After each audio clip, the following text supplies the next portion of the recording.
და უკვე საკმაოდ გამწვავებული ვითარება იყო ჩვენ შორის ჯერ კიდევ კომიტეტის თავმჯდომარე ვარ და მირეკავს რომ შემოდი ჩემთან. შევედი და ესეთი სურათი მხვდება. მაგიდის თავში ზვიადგამსახურდია ზის, შემდეგ ლევან ალექსიძე, პროფესორი ლევან ალექსიძე, ეს რიგითი დეპუტატი იყო, ბატონი ლევანი. შემდეგ მოწინააღმდეგე მხარეს, მოპირისპირე მხარეს, საპირისპირო მხარეს ორი რუსის გენერალი. ხო, უყურეთ, მე ფაქტის წინაშე ვაყენებენ, ხო? შევდივარ, იქ რაღაც მოლაპარაკება უნდა მოხდეს. ეს ორი გენერალი დღემდე არ ვიცი მე ვინ არის და ხო, ეტიკეტია დარღვეული. ლევან ალექსიძე ზის ზვიადის გვერდში. არ შეიძლება და ხო, არა იმიტომ რომ ვაჟა ადამიანს აქვს ამბიციები, ან რაღაცა არა, თამაშის წესების ხო, რასაც მე თანამდებობის პირი ვიყავი კომიტეტის თავმჯდომარე, ლევან ალექსიძე ერთი სკამით იქით უნდა მჟარიყო და ზვიადთან მე უნდა მჟარიყავი. წესი ესეა. და ის რომ იქ იჯდა, უკვე მე ამან მითხრა რაღაც, რომ ეს იქ არ უნდა იჯდეს და რადგან ზის, ესე იგი ნუ რაღაც ხდება. ნუ კარგი, დაბჯექი მე ახლა ხო, ვინეს არ გააგებია, მეთომედას მტრებს. ნუ გისმენთ ახლა. ზვიად ეუბნება ამ გენერალს. და ზვიად კონსტანტინეზევ, ახლა რუსულად მიდის საუბარი.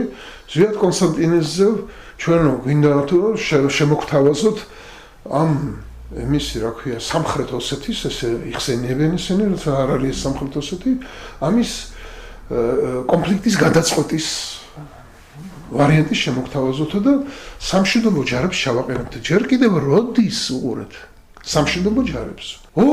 ლევან ალექსიძე. ეს ძალიან კარგია ესე ახტაცებით წამოიძახა ამიგეთ. უყურეთ ახლა ეს რომ ამბობს რომ ხო, უკვე გადაწყვეტილია ხო. ლევან ალექსიძეს სოცხალია დღეს. ალბათ ახსოვს ძალიან კარგად, ისე მწარეთ დავარტყი ფეხი მაგიდის ქვეშ, თან რომ ამ გენერალს არის, ისე მწარეთ რომ შეყდა. რომ ეხლა კიდე მეორე ჯერ დაერღვა ეტიკეტი. შენ არა გაქვს უფლება ვიდრე ზვიადი რამეს არ იტყვის და თუ ის არ ამბობს, მე სანამ არ ვიტყვი, შენ ვინ მოგცა უფლება რომ ლაპარაკო?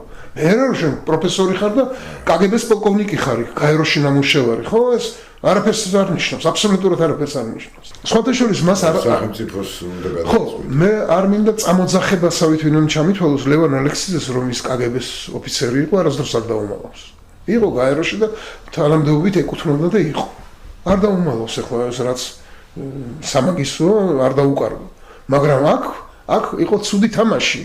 ზვიადგამსახურდია და ალექსიძეს მაგ თამაში იყო და მე სოხუმში გააგრძელა ის ძალიან ცუდი თამაში. დავარტყი ეს ფეხი, მაგრამ უყურეთ, ამან ხო ახტაცებით წამოიძახა რომ ოხ რა კარგია რა. ეხლა შენ როგორია რომ არა შენ მიდიხარ ყველა წინააღმდეგ. შენიანები ეს საშინელება. და მე ამ გენერალს ვეუბნები რომ და დიახ ბატონებო, ბატონი ლევანი აბსოლუტურად მართალია, ეს ძალიან კარგია ვეუბნები. ძალიან კარგია, ოღონდ მოდი ჯერ ლაგოდეხში დავნერგოთ ეს წესი.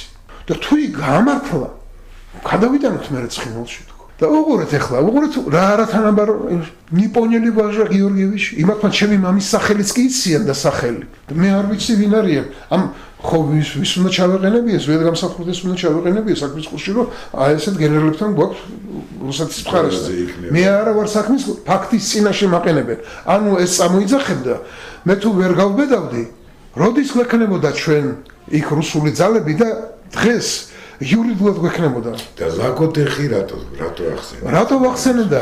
ხო, ნიპონელი ვაჟა გიორგიევიჩი მეუბნება ახლა ეს ვერ გავიგეთ ვაჟა გიორგიზე. მე ვთქვი რა არის გაუგებარი თქო, ლაგოდეხში 28 ოსური სოფელია. იქ ოსსა და ქართველს შორის არასდროს კონფლიქტი არ მომხდარა თქო, არასდროს, აბსოლუტურად ხო? ეთნიკურ ნიადაგზე არ მომხდარა. ხო და საწყენად არ იქნება ნათქვამი, მაგრამ იქ ხომ მოთხარი თქვენი გაჩალიშებულია ყველაფერი, თქვენი შექმნილია ხო ის კონფლიქტი. თან მეუბნები ახლა ეს რუსებს აქვს ნივაბიდუ ბუდსკაზე. თან ნუ რო ვთქვათ ვაშაყირებთან რა. ხო, საწყენად მაგათი ამოცანა იყო იქ როგორმე, აი რაც მე ხო, ესე იგი, აქ უბრალოდ ამოცანა რა იყო ალექსიძის მეშვეობით იქ უნდა, ესე იგი და ზვიადგამსახურდია დაეთანხმა. არა, ხმარა მოუხია. ხო, არა, მე რომ ვილაპარაკე და რომ ეს დავასაბუთე, რომ იქ 28 სოფელია და იქ თუ არაფერი არ ხდება, შემოძმაო, ხო? იქ რატო უნდა დააყენო შენ არა? შენ თვითონ მომიწვე იქ მე ომი და ეხლა შენ გინდა იქ დადგე ეს მე ყველაფერი ამათ უთხარი. დადგნენ და წავედი თუ წავედი. აი ესეთი აი ამიტომ მე ეს რატომ ვიყევი? ამიტომ მე ვიყავი იმ თანამდებობაზე მეხუთე ბორბალი. მაგათ